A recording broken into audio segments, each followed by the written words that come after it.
ñu inscrire ci beneen point d'actualité boo xam ne dañuy wax un point de partage sur la situation du marché xam ngeen ne ñu ngi waajal màggal situation marché bi bari na ñu ciy dégg ak lu ciy xew ak nu mu ciy xewee loolu yëpp am nañu kilifa du fi teew muy Ibrahima Tamsir Niang premier vice-président du UNACOIS jóge na tey ci réunion bu mu amal ak ministère du commerce UNACOIS dëgg na xalaatam jox ko dina leen ko biral ci fii marché bi toll lii la ñu diggaale woon ak yéen. bu loolu jàllee ni ko Ousmane waxee defe naa ne bu ñu fi toogee ak presse bi war nañu wax dara ndax li nga xam ne ñun mooy suñu métier muy distribution wala nekk ay opérateur économique jamono yi bi ñu mujjee dajeeg journaliste yi bu ngeen ko fàttewul defe naa mooy bi ñuy waajal koor gi te guerre bi démarré boobu lañ leen woowoon fii inquiétude yu bari soulevé woon ci réew mi ñu jëloon engagement ci seen kanam wax ne fas nañu yéene malgré ay problèmes yuy am ci àddina bi danañ fexe ba sénégalais yi ñoom di approvisionner consommateurs yi liñ soxla bu ñu demee ci marché bi fekk ko loolu nag yaakaar naa ne bu ñu demee juróom benn weer ndax boo ko xoolee boobaak léegi ñu ngi ci 5-6 mois war nañu xoolaat ba xam ndax ñun engagement yooyu ñu jëloon ndax am na wala amul defe naa ne ñun ci ba li ñu yëpp engagement yi ñu jëloon malgré ak difficulté yi def nañ ko maa ngi koy rappelé léegi tey ci suñu réunion bi ci suba préparation màggal gi ma ne defe naa ne ñi fi toog ñëpp am ay mbokk Europe ku fi woo say rak wala say jarbaat ya fa ne ay weer lañ lay wax ne boo demee ci grande surface wala nga dem ci boutique bëgg a jënd dañ lay limiter li ngay jënd surtout bu dee ci grande consommation yi comme ay dawlin ak yeneen dañ lay wax benn nga war a jënd wala ñaar ma ne waaye yaakaar naa loolu yàlla dimbale nañu amul Sénégal grâce ak xarañu opérateur économique yi ak seen volonté ak seen patriotisme ak état bi jàpp na ci ndax liñ ci jàppee wax naa ko ministre de commerce mooy vraiment def na initiative bu baax boo xam ne bii jëriñ na doxalinu secteur commerce bi mooy dafay jël initiative à tout moment dajale réunir acteurs yëpp ñu dajee ci un tour de table waxtaanee ëllëgu kër dëkk bi ci approvisionnement loolu ministère bi dafa jël initiative depuis mbas mi am ba léegi loolu moo ñu may cadre boobu defe naa ne moo tax te toujours bu ñu waxee moom dernier mot mooy acteur bu ci nekk luy jafe-jafeem nañu ko posé luñ ca mën ñu def ko loolu nag gërëm nañ ko ci jàpp nañ ne it waru garam la mais it daf ko war a continuer bu loolu jàllee comme li ma wax rek defe naa ne seetlu nañ ne biñ fiy dajee jamono yooyu liñ gënoon ragal mooy ñëpp waxoon nañ ne dawlin moom dina àgg foo xam ne boo sàgganee ñi sant Sall kan dinañ ko baa lekk mais defe naa ne ba fii ñu koy waxee nii kenn génnagul ci bitigi Sénégal yi ne damay wër diwlin mënuma koo gis ceeb la même chose suukar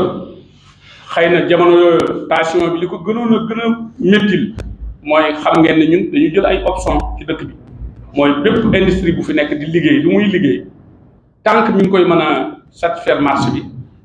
ñun dañuy renoncer loo xam ne suñu droit la mooy importation kenn mënul génne benn loi bu koy interdit ci Sénégal mais patriotisme surtout UNACOIS nga xam ne moo ko initié depuis 2003 ba léegi ñuy def ay sel yooyu ñu tàmbali woon ko ci oignon def ko ci pomme de terre continuer ko ci suukar nga xam ne saa yu usine bi waxee ne moom lii mën na koo liggéey dañ ko koy bàyyee bu ko liggéeyee ba mu pare di def entretien ñu soog a joxe ay DIPA commerçant yi loolu gis ngeen ne fan yi ñu nekk nii tey DIPA yi commencé na génn suukar station yi ci doon am yëpp bu soobee yàlla ginantu ko fii ba fin décembre dootu leen ko ci dégg incha allah kon li may wax rek mooy opérateurs yi jar nañu gërëm jar nañu félicité jar nañu yëg ne ay sénégalais lañ kenn ëppalewu leen ci réew mi te kenn gënu leen a bëgg réew mi des fois nag comme ni ma ko waxee communication bi léeg-léeg mu jaxasoo parce que léeg-léeg tout récemment rek ci affaire oignon xew na ci Sénégal gépp di wax ay affaire oignon saako 50 000 saako 25 000 ainsi de suite mais toujours ci communication bi dafa war a am lu ñuy fàttali nit ñi njëkk Sénégal dafa jël option boo xam ne moo ko jëlal boppam réew mi consommateurs yi ànd ci opérateur économique yi ànd ci mu nekk politique état loolu mooy ban option mooy dañuy wax ne bu ñuy bay li ñuy bay dañ ko war a privilégier ba mu jeex ba nga xam ne commercialisation bi difficulté yi ciy am dana wàññeeku ndax toujours bu ñu mite boolante li ñuy importer ak li ñuy bay ci dëkk bi ñaare ñëpp seetlu nañ ay année li ñuy importer dafa am benn grand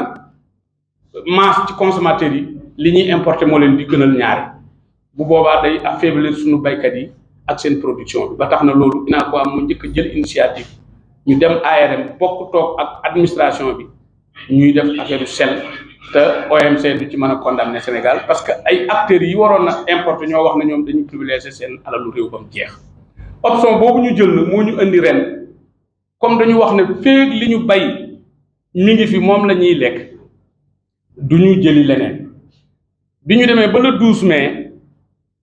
ak taw yi am na benn variété boo xam ne bii ñu ngi koy bay côté Pout moom variété boobu sol sang lañ koy wax à chaque année ci biir période bi nawet bi tàmbali lay ci fee bi lay génn bu génnaan yàlla dafa def mu nekkoon variété bu am nu ñu koy waxee dafay am boo ci amee hectare bi dafay am poids dafay bari rendement am dafa kawe mais gaaw a yàqum itam noonu la mel malheureusement ren dafa am ay problème ba pare taw bi ñëw yàq ci lu bari léegi nag fi ñu ko doon séntu na dana fa àggu fa li ñu amoon di ko bay jeex ñu ne nag léegi lu fi sës mooy ñu dem importer ji booy importer nag la nga fa fekk rek moom nga yàq lu ñu fekk ci marché bi mooy oignon bi daan jar Hollande ci bitim réew $5 $8 maximum tey mi ngi ci $14 $15 ànd ak problème yi mu àndal yépp ndax boo ko indee ba ci pooru Dakar itam mën nañu wax ne sant yàlla la mais dañuy ñaan état bi programme bi mu am pour port Ndayane ñu liggéey ko ñu baral parce que tey jii port bi am na ay ngandi problème yu fay am yoo xam ne kenn mënu ko éviter lu ko indi mooy population bi yokku na ñu ngi ci ay 17-20 millions population réew yi nga xam ne dañuy jëfandikoo suñu port bi ñoom it yokku na boo demee tey Mali ay 1000 camions mooy dugg Sénégal li ñuy yëpp fan lay wàcc ci port bi bateau am na bateau boo xam ne tout récemment maa ngi koy wax ministère bi tey bateau ceeb le 2 août la fi dugg ba le 2 septembre muy soog a mën a gaare mi ngi ci biir ndox mi taxaw te ay milliers de dollars ngay fay par jour te loolu lan moo koy gàddu marchandise mi mais loolu tey jii lu ko mën a éviter rek mooy pooru Ndayane bi gaaw pare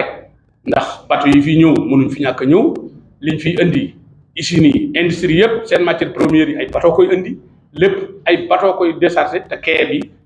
suuf si li nga amoon mënul gën a yaatu li nga amoon suuf rek nga mën a am léegi li nga mën mooy déplacer mën a am yeneen port yoo xam ne dina gën a rëy yooyu yëpp malgré yooyu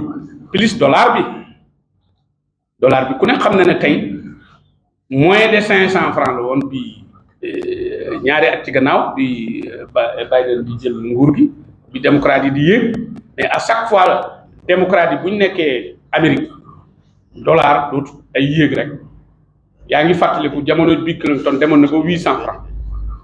tey on est ñu ngi 650 au plus mais 660 loolu itam Croatie ak guerre bi ñu doon wax xëy na ñaari weer ñetti weer mais guerre bi ku ne xam na ne xaaju bu te jeex mi ngi continuer mais malgré facteurs yooyu yëpp terewul ni ñu assuré woon population Sénégal ci approvisionnement consommation grande consommation tey lañ ko gën a réitéré bu dee suukar wax naa leen phase bi ñu toll nii commerçant yi ñooy génne seen i DIPA malgré compagnie sucrière sax am na DIPA comme commerçant yi mais li ma wóor mooy suukar fii ba décembre doo ci dégg polémique oignon bi ñu ubbee 12 août ak tey presque 25 000 tonnes dugg si na ci dëkk bi donte ni ñuy consommer oignon lu bari la mais terewul prix bi mën na fii bañ a tolloo prix yi amoon at yi passé mais ku ko làmb moom da nga ko daj pomme de terre bi Sénégal India moom rek moo fi nekkoon di jaay parce que état bi day wax ne bu petit producteurs yi ñor leen nañ bàyyi ñoom ñu jaay Sénégal India dem entreposer moom mi am chambre froide mi ngi desee à peu près ay 5000 tonnes mais pour bañ pénurie ak nit ñi sonn ci période màggal bi nga xam ne consommation bi day yokk ak gàmm gi ñu jublu am na tey jii léegi ministère bi joxe leen digal am na 4000 tonnes yu ne ci port bi dañuy joxe autorisation tey commerçant yi génne ko te loolu itam patriotisme feeñ na ci parce que commerçant yi ko indi ci ay conteneurs lañ koy def di ko branché ci port bi ñu leen di fayeeku 80 000 par jour mais bu ñu ko defut mënuloo toog ba tey rek nga ne ñun yaakaar naa computer dana ñàkk dem leen ngeen jëli ko boo demee oote Hollande ba lañ laa sarseet yaakaar naa ne da nga amaat 15-20 jours ci kanam kon vraiment ñun ñoo ngi gërëm opérateur économique yi ñoo ngi gërëm consommateurs yi ci lëkkaloo gi ñu ànd ak commerçant yi nga xam ne lépp lu ñuy def fii ñi jiite institution nu ñu ko waxee organisation consommateurs yi ñu ci bari dañuy ñëw di fekkee suñuy réunion dañuy am à entendre ak ñoom en tout cas daal li ñu bëgg a wax mooy commerçant yi UNACOIS fii avant ñuy koor noonu ñu réitéré woon ne approvisionnement danañ ci taxaw dara du ci manqué incha allahu prix yi nag moom ñu bari danañuy wax prix mais prix yi nag c'est la monde li ma leen wax nii moo facteurs yu bari ñoo boole ba prix yi mën a nekk noonu kon daal président loolu laa bëggoon a wax ci affaire daara yi am bateau boo xam ne dafa ñëw. waaw doon déchargé. waaw commandé waat doon benn bateau. waaw waaye ne ko àddina parce que ñëpp léegi mu dëkk si. voilà comme li ma doon wax rek président bi ma koy rappelé waat comme presse bi ñu déggee ko noonu bu baax mooy li ñuy wax ci port bi réalité la ndax même suukar bi ñu jël engagement am na bateau 25 000 tonnes bu fi nekkoon fan yi doon débarqué pare na. mais bi mu ñëwaatee ba léegi mi ngi bëgg a taxaw mais amagul place loolu nag ministère bi sax am moom. waaw parce que bu fekkee mënul taxaw te kenn garanti charge yi muy jël bateau boobu dafay dem feneen dafay dem ci beneen dëkk. ok merci. waaw léegi ñi ngi organiser ci port bi di xool yan priorité maanaam bu bateau yi dajalooyee ba kii am na benn commission bu fu nekk dañuy xool boo gisee soble bi mu tentation bi kii ceeb boobu yëpp li ko gën a tardé bokk na ci ñu ne dañuy privilégier bateau soble yi dugg ndax ñu approvisionné en tout cas ñu ngi leen di gërëm ñu ngi leen di sant wasalaam